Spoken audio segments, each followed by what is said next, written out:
Good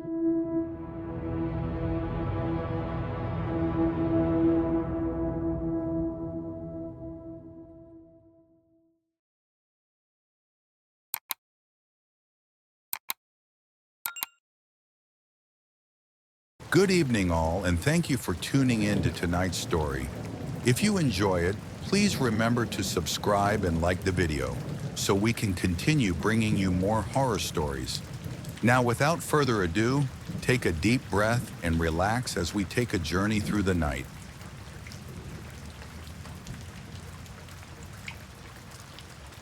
The woods stretched endlessly, ancient trees twisting their gnarled limbs toward the sky, their bark scarred by time.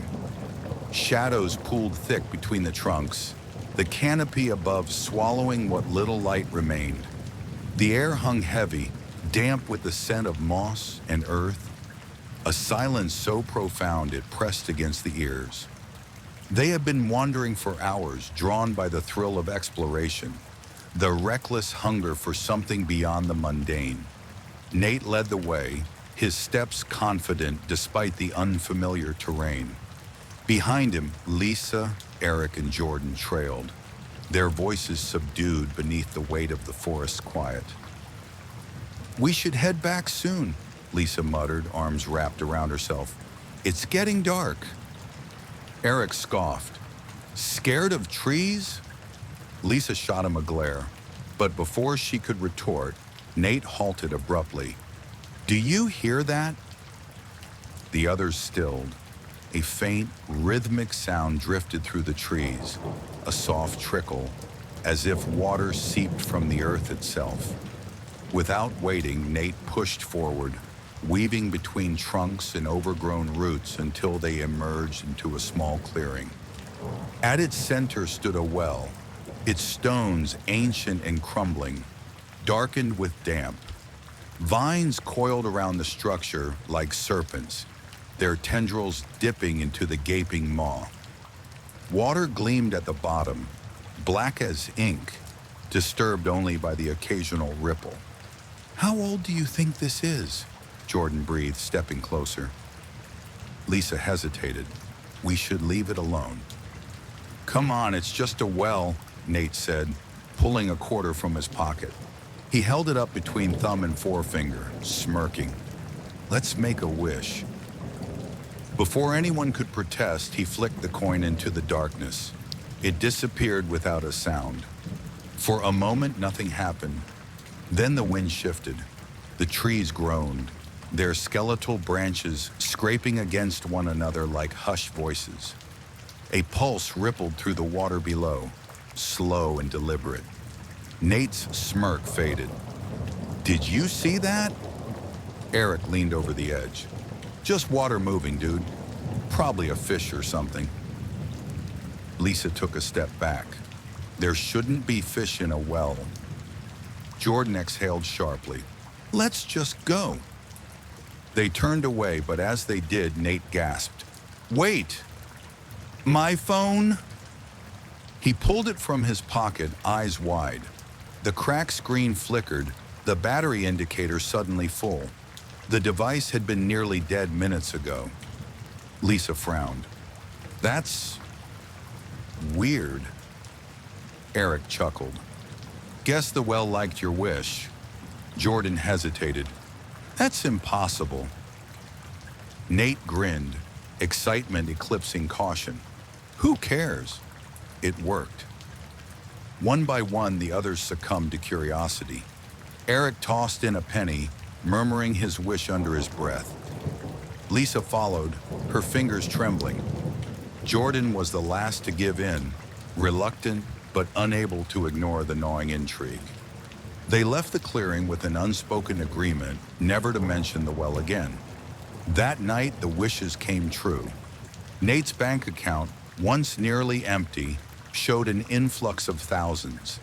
Eric, plagued by migraines his whole life, awoke with a mind as clear as glass. Lisa's father, sick for years, sat at the breakfast table with color in his cheeks. Jordan's dream school, which had rejected him months ago, sent an acceptance letter dated that very morning. Astonishment quickly turned to delight, then greed. They reconvened at the clearing the following evening, this time with larger offerings, bills, jewelry, anything of value. Each tossed their own into the well's depths, their desires whispered with reverence. And again the well listened. But it was not without consequence. The first to notice was Lisa. That night her father clutched his chest at dinner, his breathing ragged, skin paling at an unnatural speed. By the time paramedics arrived, his heart had simply stopped. Jordan received another letter, but this time it was not from his dream school. It was an obituary. His cousin, who bore the same name, had been found in a car wreck, the ink on his acceptance letter still fresh. Eric's headaches did not return, but something else did. Shadows clung to him in places where there should be none, his reflection in mirrors moving slower than his own. At night, his breath came out in mist, though the air remained warm. Nate checked his bank balance, only to find his mother's life savings wiped clean, funneled into his account without explanation. The funds were real, the transactions were not. Panic set in. They rushed back to the well, desperate to undo what had been done. But no amount of pleading changed what had already been taken. The well only gives when it takes. Lisa was the first to suggest stopping. No more. We should never have come back here. We can fix it, Nate insisted, desperation curling his fingers into fists. We just need bigger offerings. Jordan stepped back. You want to keep doing this? After what's happened? Eric's laugh was hollow. We're in deep already. Maybe we just haven't figured out the rules. But the rules were clear. The well had no mercy, no boundaries. That night, Lisa vanished. No signs of forced entry, no calls made, just an empty bed and an open window. The only thing left behind was a single quarter, rusted and wet, resting on her pillow. Jordan tried to flee town, but his car veered off the road on an empty stretch of highway. The wreckage was found miles away, twisted metal still warm to the touch. Eric's shadow moved on its own, and one day it did not return to his feet. He screamed as he watched it stretch across the pavement, sliding away into darkness, leaving him colder than he had ever been. He stopped speaking after that, stopped blinking, stopped breathing. His body stood rigid for days before collapsing into a heap of dust. Nate, alone and frantic, hurled himself at the well's edge, screaming for retribution, for release. The well did not answer, but the water stirred, deep and endless. They found his clothes near the clearing, folded neatly. No trace of him remained. The well waited, silent once more, until the next voice called upon its depths.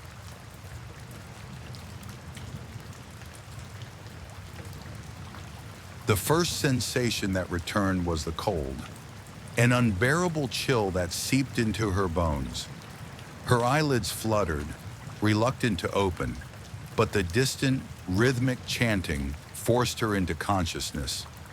The words were unintelligible, thick with something ancient, something vile. A deep sense of dread settled into her gut before her vision fully adjusted.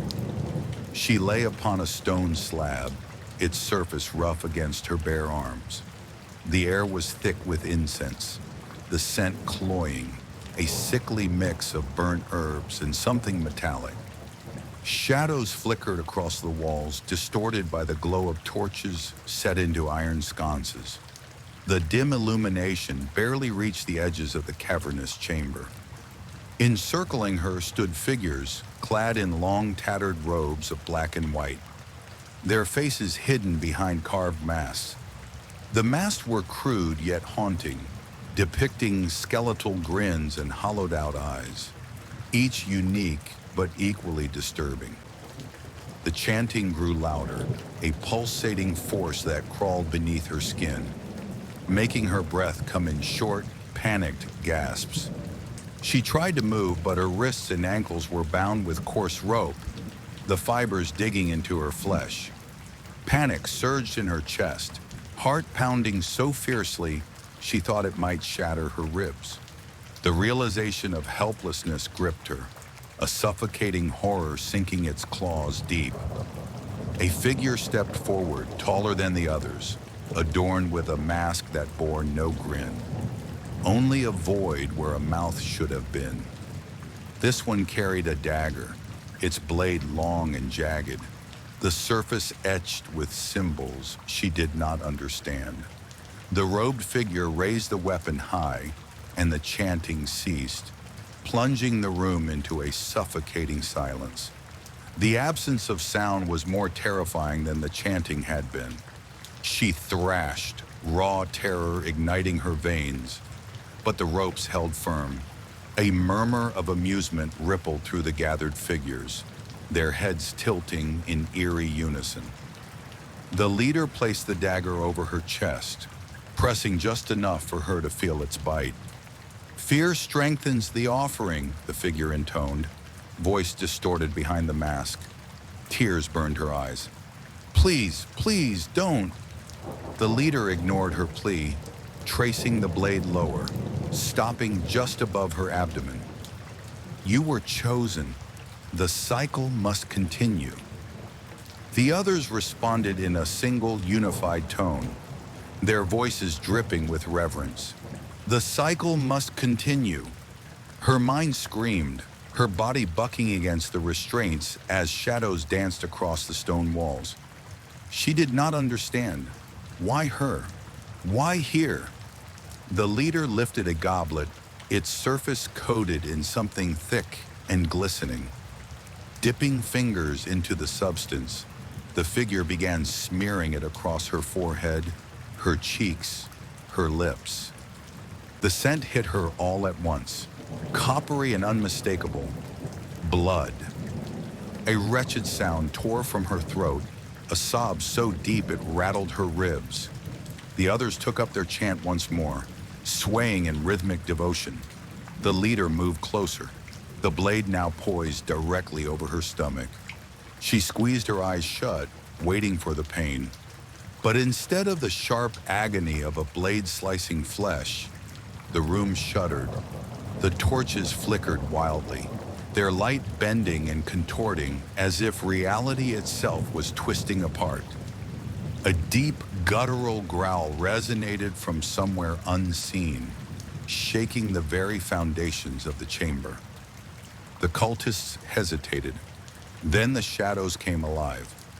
Darkness pooled from the corners of the room, spilling across the stone floor in thick, writhing tendrils. The figures closest to the spreading void screamed, but their cries were cut short as the shadows devoured them. The leader stumbled back, the dagger slipping from their grasp as the inky mass surged forward, consuming robes, masks, flesh. She gasped as the ropes binding her wrists and ankles disintegrated, as if whatever force had been unleashed knew she was not part of its feast. One by one, the masked figures were dragged into the abyss, their bodies sinking into the darkness like stones into water. Their screams did not echo. They were simply swallowed. The leader was the last to fall, their masks slipping from their face just before the void claimed them. For a split second, she saw eyes filled with terror, lips forming silent words. Then, nothing remained but silence and the suffocating dark. She pushed herself upright, limbs shaking, throat dry. The torches had been extinguished, leaving her alone in pitch blackness. But she was not alone. She could feel something watching, pressing against the fabric of reality, waiting. A voice, deep and guttural, rumbled from the abyss. "You were spared." Her breath hitched. Why?" The void pulsed, and though she could not see, she knew it was smiling. "You belong to me now." The chamber dissolved around her, the stone floor vanishing beneath her feet. She did not fall. She did not move. She simply ceased to be. The world outside would never see her again. But in the depths of the abyss, in the clutches of something far older and darker than humanity itself, she would never be alone. She had been chosen after all, and the cycle would continue.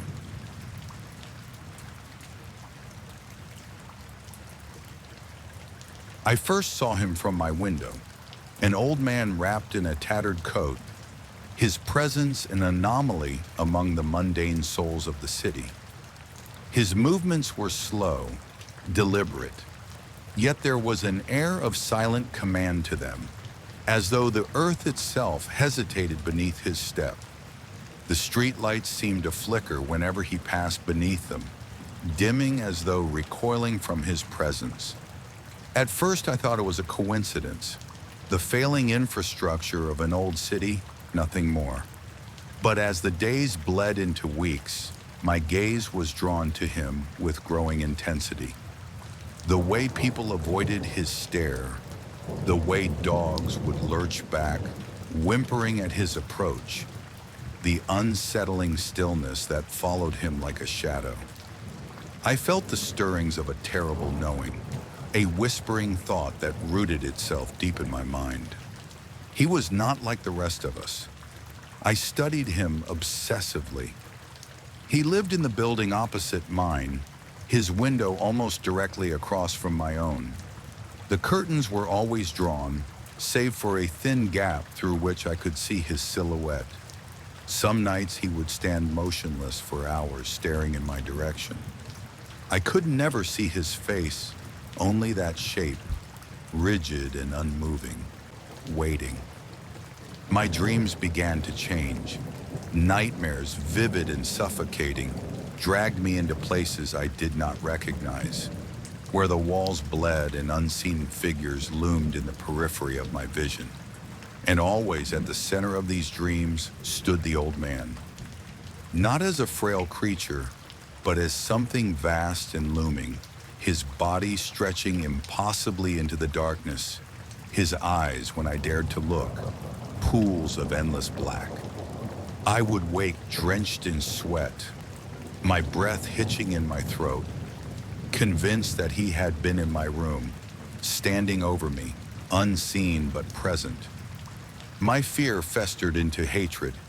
He did not belong here. He was something else, something beyond comprehension, and I knew deep in my marrow that he had to be destroyed. The thought took root and blossomed, filling my mind with dark anticipation. I would do what needed to be done. I began my preparations with quiet devotion. I studied his movements, learning his habits. He left his apartment only at night, slipping into the alleys like a shadow. He never spoke to anyone. No visitors came. He existed apart from the rest of the world, as though the city itself had failed to recognize him as human. I bought a knife, heavy in my grip, its blade gleaming beneath my apartment's dull light. It felt right in my hand, a tool for a necessary act. I would enter his home, confront him in the place where he hid from the world, and end whatever he was.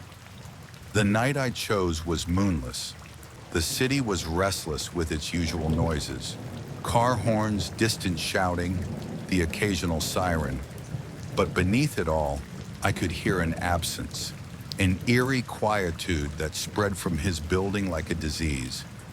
His door was unlocked. I stepped inside, knife clutched tight, my breath shallow. The air was thick, oppressive, carrying a scent like decay and smoldering wood.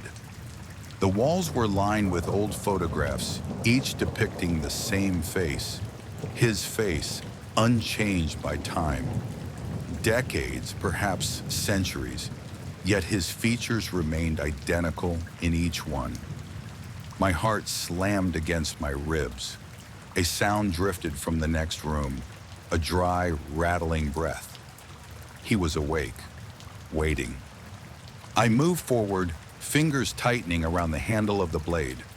The room was dark, but I could see the outline of his form seated in an ancient chair, facing me. His voice, when it came, was like crumbling stone. "You've been watching?" I froze, my pulse hammered, my throat constricted. "You think you understand," he continued. "You do not, but you will." He stood, slow and deliberate, and I saw his face for the first time in the dim light. The features were human, but the eyes, those terrible abyssal voids, were not. My body screamed at me to move, to strike, to do anything but stand there. Yet I remained paralyzed, ensnared by the force of his gaze. The shadows behind him shifted, taking shape. They moved not as reflections, but as living things, writhing and stretching toward me. I forced myself to act, lunging forward with a strangled cry, blade aimed for his chest. But the moment the steel met his flesh, the world fractured. A crushing darkness consumed me, pulling me into a vast expanse where time had no meaning. Visions assaulted my mind, centuries of decay, of fire and ruin, of horrors that lurked beyond the veil of reality. I saw myself reflected in his eyes, but it was not me. It was something else, something ancient, something that had been waiting. When I awoke, I was back in my apartment, the knife still in my grip, its blade clean. Across the street, his window stood open. The room beyond was empty, the photographs gone. The world outside continued as if nothing had changed, yet everything had. I no longer dream, I no longer fear. But sometimes in the dead hours of the night, I find myself standing at the window, staring at the empty apartment across the street. And I know deep inside that I am waiting for someone new to start watching me.